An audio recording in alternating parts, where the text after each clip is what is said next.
Why are you looking at me so strangely today? What's with that sly smile? I was just thinking. Thinking about what? I just realized you have an extraordinary number of quirky habits. Weird quirks or endearing ones? Depends on the moment. Spill it then. Every time the waiter brings your drink, you whisper, "Thank you," so softly that only the glass can hear you. I'm just being polite. But it's so quiet. I once thought you were whispering sweet nothings to your straw. At least I say thank you. What about you? What about me? Every time you sip coffee, you have to smell it for exactly 3 seconds. That is savoring the artistic aroma. Hardly. You gaze at the cup like a doctor preparing a medical exam. Were you checking if the coffee was still breathing? You certainly have a vivid imagination. That's not all.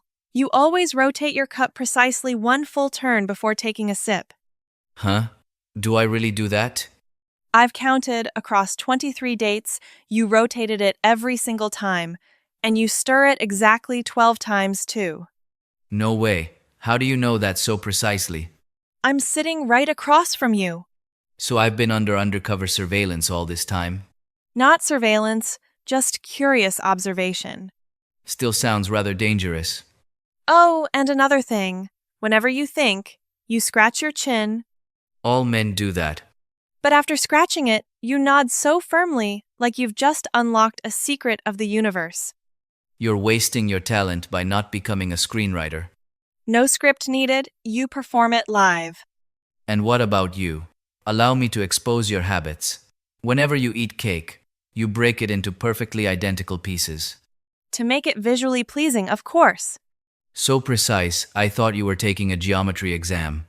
But the funniest part is, despite all that meticulousness, you still finish eating faster than me. Because talking to you burns so much energy that I get hungry fast. But I've noticed something else. Whenever you tell an exciting story, your eyes light up brightly. Really? Yeah, like you have 2 miniature light bulbs shining inside. Are you complimenting me or teasing me? Both.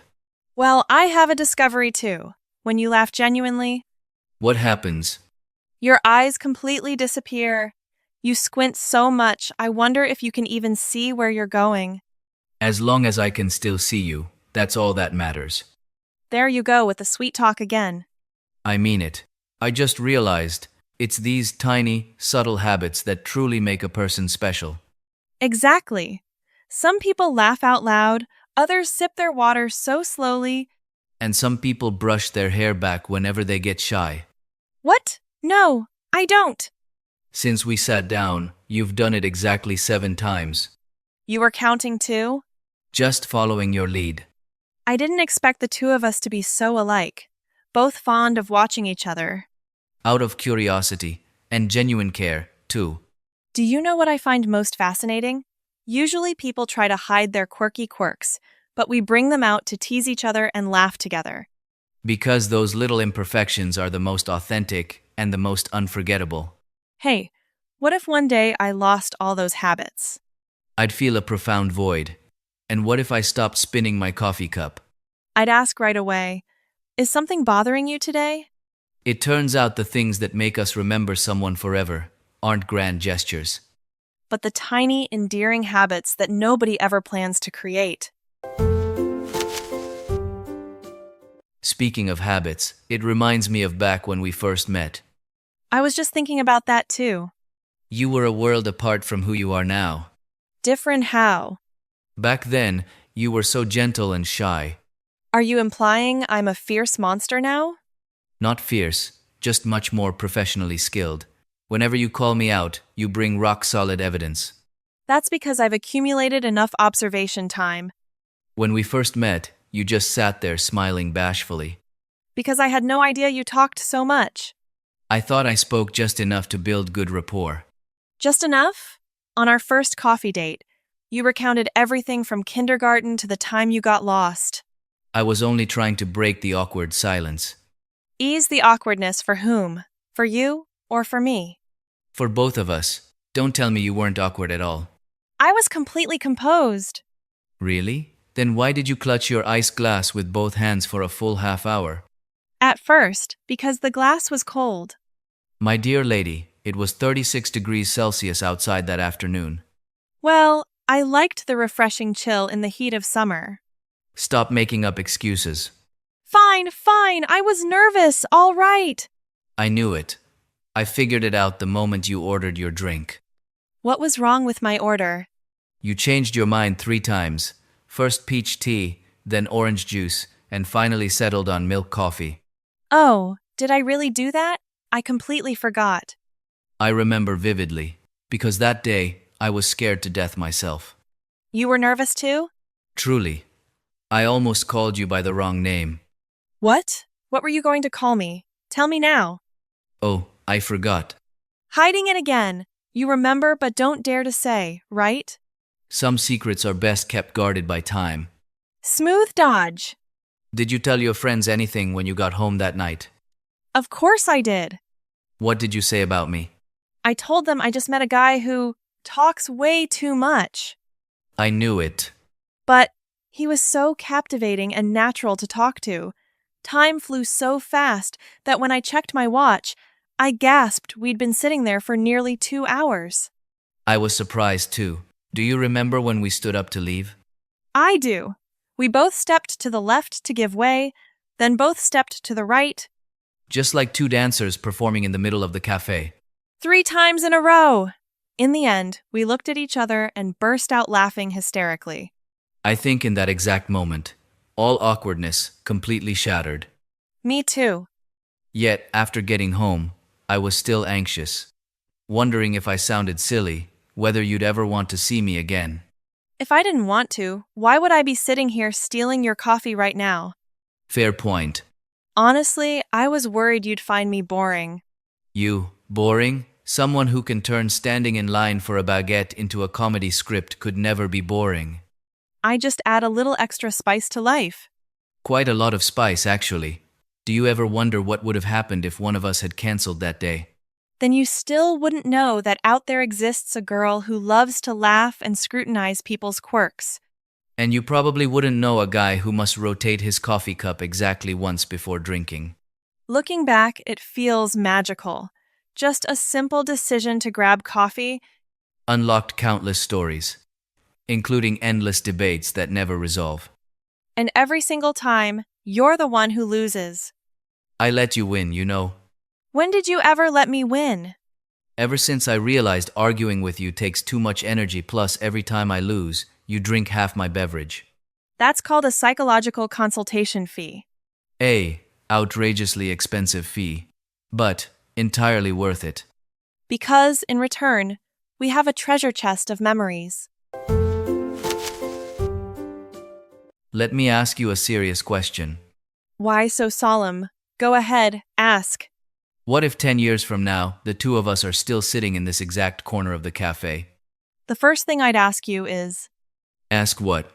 do you still rotate your coffee cup exactly 1 full turn before drinking? Without a doubt. I knew it. And you? Will you still break your cake into perfectly identical pieces? Naturally, that is considered a heritage worth preserving. Sounds grand. By then, the cafe staff will probably know our faces by heart. The moment they spot us, they'll greet us eagerly.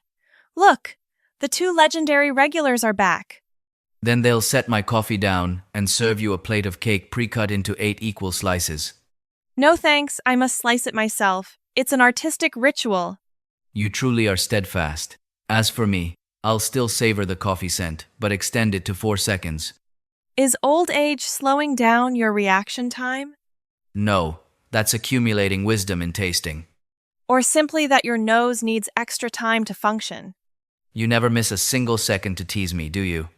Well, teasing you is another habit that must be preserved. But here's a hypothetical. What if my memory fades as I grow older? I'll sit beside you and retell it all. Retell the story of you changing your drink order 3 times? Absolutely. And the story of our 3-step dance out of each other's way. What about me talking too much? No need to tell that one. You'll prove it yourself every single day. You really don't spare me a break.